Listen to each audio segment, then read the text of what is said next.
So welcome back. In today's lecture, we will be discussing Raman spectroscopy. We have already discussed rotational and vibrational. So we'll be discussing Raman spectroscopy, and then we will also discuss what are atomic motions, what are different normal modes.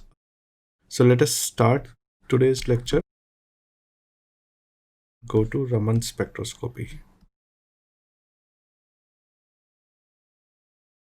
So this is highly useful spectroscopy, and it's discovered by C.V. Raman, for which he got a Nobel Prize in 1930, right? So let us see. So you have light, and light is falling onto a molecule. Let's say this is my molecule, right? So it can have different phenomena of absorption and all, but there is one phenomena which is called as scattering of light, right? So this is scattering. And most of the scattered radiation, so we'll write most of the scattered radiation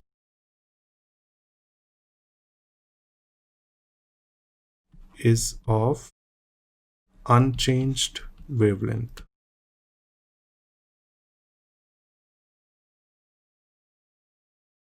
and is called as Rayleigh scattering.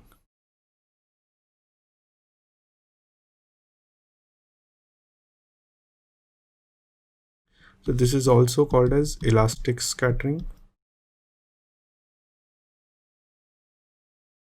due to the fact that there is no exchange of energy between light and the molecule. So incident wavelength is equal to scattered wavelength.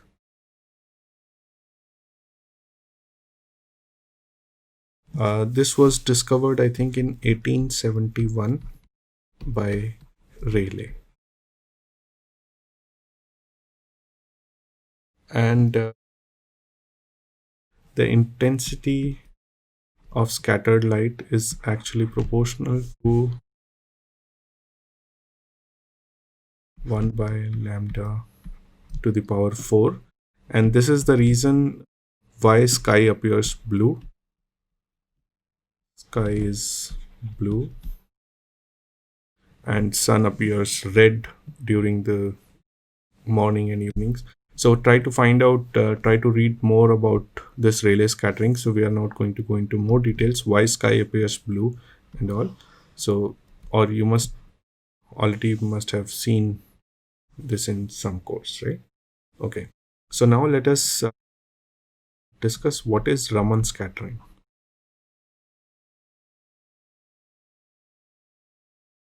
This was observed in 1928 by C.V. Raman, a name which does not need any introduction, right? And he got 1930 Nobel for this Nobel Prize. Right? Okay, so what does Raman scattering say? So if you have a molecule and you have a light which is incident, so lambda incident, so you have, let's say, a scattered light, lambda scattered, which is Rayleigh scattering,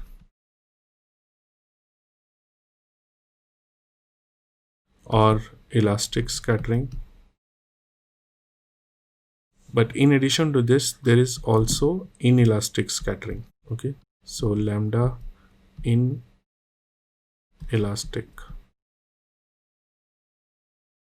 lambda inelastic. That is also possible. Now, what happens basically here? If there is inelastic scattering, that means there is exchange of energy between the incident light and the molecule, right? And that exchange of energy can lead to increase or decrease in energy of the wavelength of this light, or increase and decrease in the energy of the light or the wavelength, vice versa, right? So I can say that if lambda of scattered light is equal to lambda of incident, then this phenomena is Rayleigh scattering, right? Now if lambda scattered is greater than lambda incident, so that means there is increase in the wavelength, then it is called as Stokes-Raman scattering. And similarly, if lambda scattered is less than lambda incident, then it is called as anti-Stokes-Raman scattering. Okay, now why does it happen? Why there is exchange of energy? Why there is inelastic scattering? So you can say vibrational or rotational transitions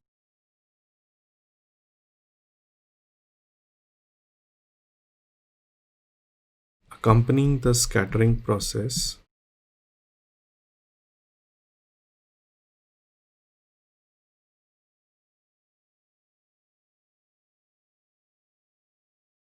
causes Raman scattering. So when you're shining light onto a molecule, there is a possibility of scattering, and along with scattering, there is also a possibility of vibrational or rotational transition. If all of it is happening simultaneously, then it causes Raman scattering. So then we can say that if we talk in terms of nu bar, so scattered light, the wave number of scattered light is equal to wave number of incident light plus delta E rotational or vibrational, whatever is happening, right? So then I can say that delta E rotational slash vibrational can be measured by this change in wave number, right? And this is called as Raman shift. Now it's a very small fraction, so only a small fraction, that is 1 part in 10 to the power 6 of the incident radiation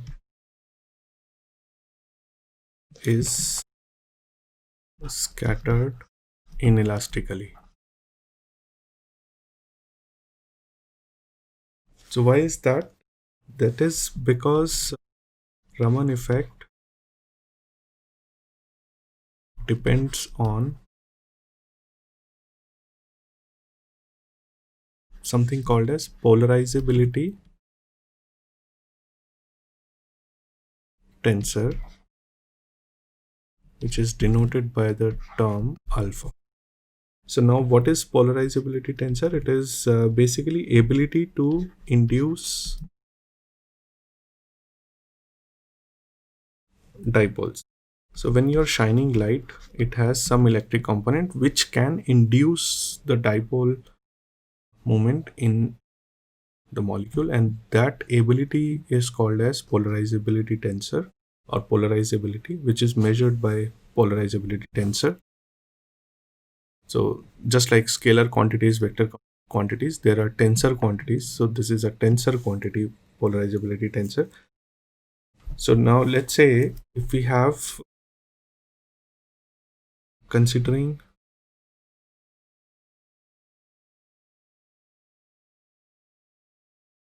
induced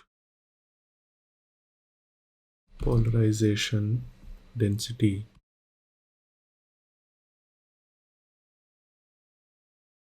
which can be written as mu as a function of of the electric field. So I know there's a lot of writing here, but I think it is important to understand what is different, what are different type of spectroscopy, so that in the later part of this application there is no confusion. The polarizability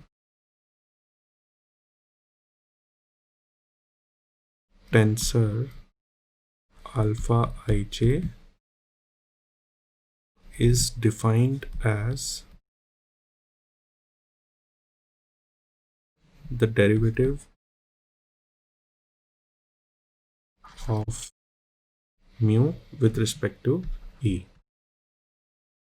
Because the change is happening, the polarizability is or the polarization is being induced because of E. So that's how the polarization density divided by E will give you alpha, right? So we can say alpha is equal to mu by E, which is induced dipole moment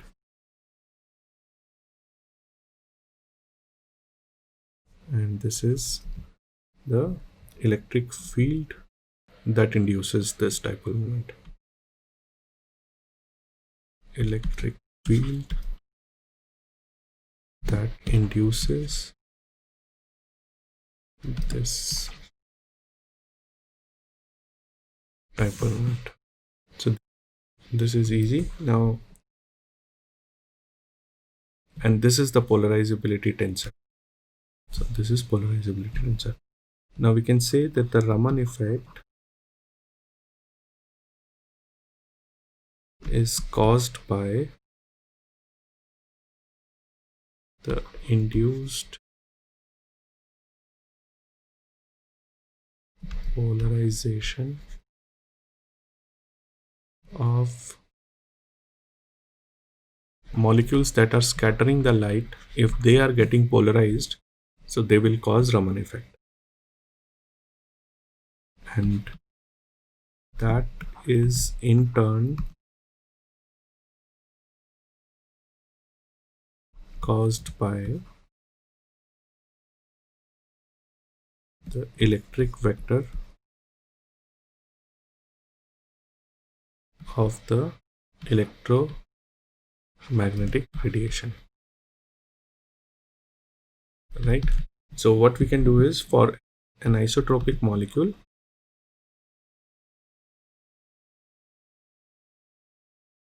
go back and read what are anisotropic molecules. We are not going to discuss what are anisotropic molecules, so go back and read a little if you do not know. So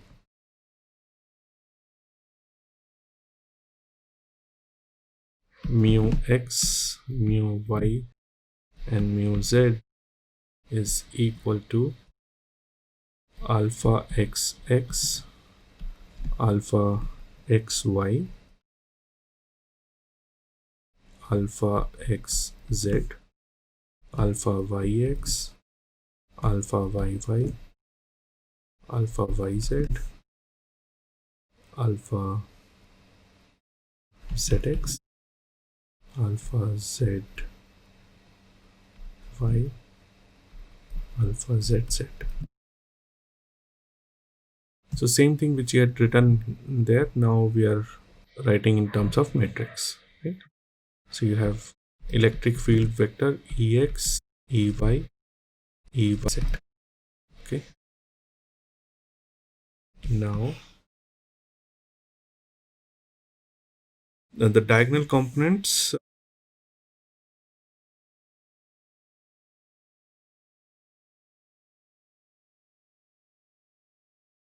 are the values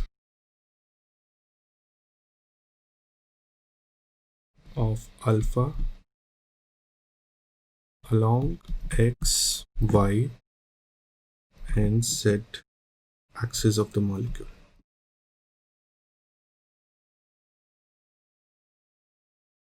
Now, and you can see that the longer bond will be easier to polarize than a shorter bond. Like if a bond is stronger, then it will be difficult to polarize, and so on and so forth, right? So let us also discuss what is, we have already seen what is transition dipole moment, right? When we were discussing selection rules. So transition dipole moment for vibrational spectroscopy is given by psi v mu and psi star, we can say v plus 1 d tau. Now if you remember that mu is here, mu is alpha e, but mu is nothing but ei xi plus ei yi plus ei zi, right? If you remember that discussion, and this will have x, y, and z components, and those components can then be treated as the basis for IR representations which transform as x, y, or z as the basis, right? So these will have their own IR representations, right? To which this will form basis. And IR representations for these wave functions can also be determined. So you can determine whether this integral will go to 0 or not, and accordingly define whether a particular transition will happen or not. Now similarly, we can put alpha e here. So e will come over here, and you have same states. Let's say, let's just call it as prime and double prime. So you have alpha d tau. Now alpha matrix, if you see, it has terms as xx, xy, xz, yx, right? So these are the binary products of unit vector transformation. So these will transform as, so the components of alpha will be, so we will write down components of alpha. There will be 6 components because it's a symmetric matrix. Alpha xy is equal to alpha yx. So there will be alpha xx, alpha yy, alpha zz, alpha xy, alpha yz, and alpha zx. Okay, so 6 of these components will be there, and all of these will form basis for an IR representation, and corresponding IR representations for wave function are also known. So you can find out where the Raman effect will be seen and where it will not be, right? So all of this can be, group theory rules can be used to identify that. Okay, that should be easy to now see. Okay, so next topic that we are going to cover is atomic motions. So what are atomic motions? So let us consider a diatomic molecule AB. Now this particular atom A, it can move in any direction x, y, z, right? If this is x, y, z, it can move either in x direction, y direction, z direction. Similarly, this particular atom can also move in x, y, and z direction. Now what happens, or let's say if it moves in any arbitrary direction, then you can always think of those motions as, project those motions onto x, y, and z, and basically say that these motions are happening either in x, y, or z direction, right? So any motion can be projected to x, y, and z axis, right? So it will have some x, y, and z component even if it's an arbitrary motion. So this gives a possibility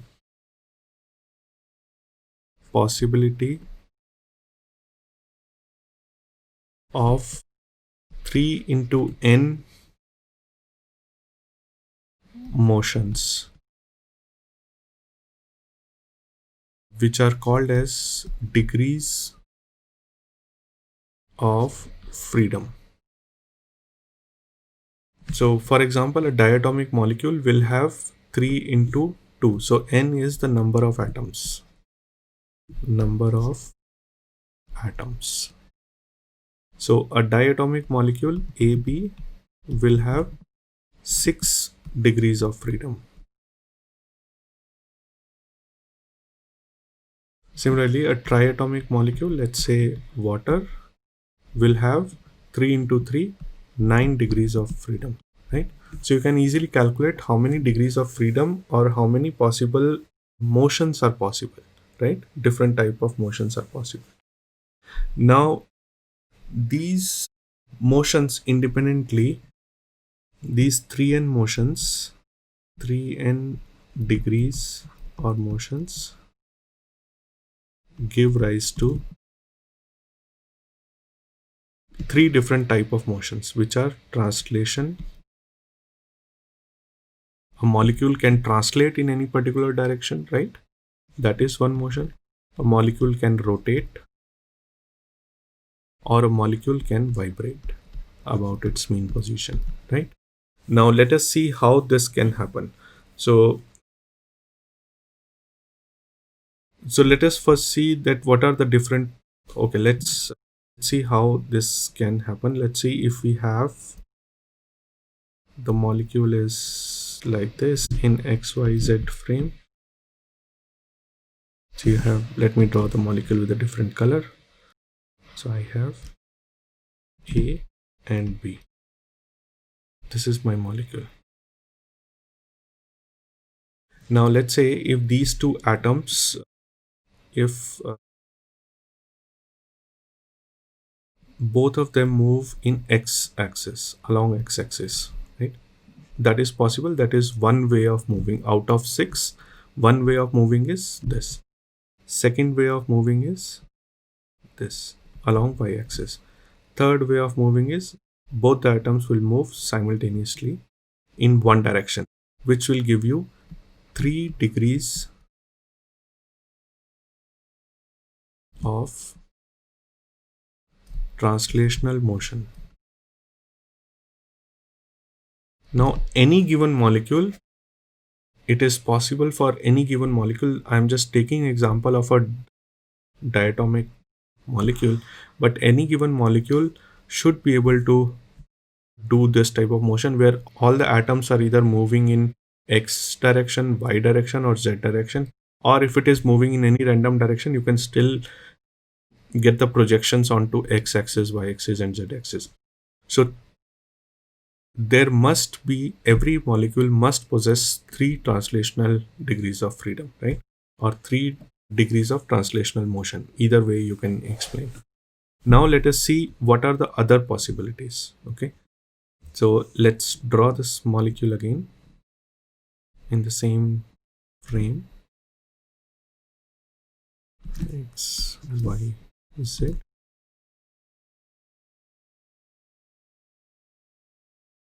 A and B. Now let's say if I say that A moves in this direction and B moves in this direction, right? Now they are not moving in same direction, which was causing the translation. If A moves in this direction and B moves in this direction, effectively they are rotating about x-axis, right? So this is one rotational degree of freedom, right? Similarly, if A moves in positive x-axis and B moves in negative x-axis, this will move in with respect to y-axis, right? So this is rotation about x-axis. This motion is rotation about y-axis. And third is like if they move about z-axis, how would you define? So there would be third motion, which can be defined by moving about z-axis, which will not happen in this case, or which will happen, but it will not cause any change in the molecule, right? For quantum molecules, you will not be able to, quantum objects, you will not be able to identify whether a change is happening or not if it is moving about its own axis. So there would be 2 degrees of rotational motion. Let us also take an example of a non-linear molecule, so that we know that for non-linear molecule there should be 3 such degrees. Let's try to see if we can, or let us take it as a home assignment rather, right?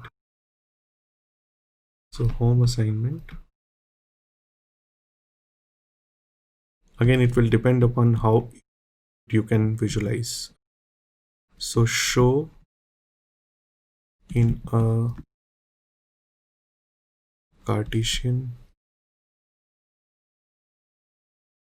coordinate system that a nonlinear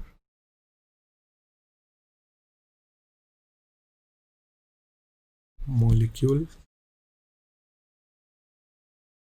will have 3 degrees of rotation. Okay, so that you should be able to draw and sketch it out, right? So if there are 3 translational, 2 rotational, so what is left now? So out of 3n, we have translation possible. We have seen that 3 will be contributing to translation, plus rotation possible. So rotation, it will be either 2 or 3, depending on whether it's a linear or non-linear molecule, right? This is for linear and this is for non-linear, right? So the rest of the degrees will be vibrational degrees, right? So for example, if A moves here and B moves here, it will cause vibration of the bond. If A moves downwards, B moves upwards, then also it will cause vibration of the molecule. So rest of the degrees are vibrational degrees of freedom, right? So we can say here that vibrational modes is equal to 3n minus 5 or 3n minus 6. This is for linear molecules and this is for non-linear molecules, right? So this is easy to see. Now you can also appreciate the fact that each of the normal modes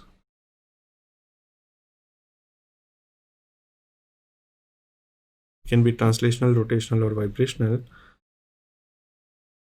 or we can write down here translational, rotational, vibrational, forms a basis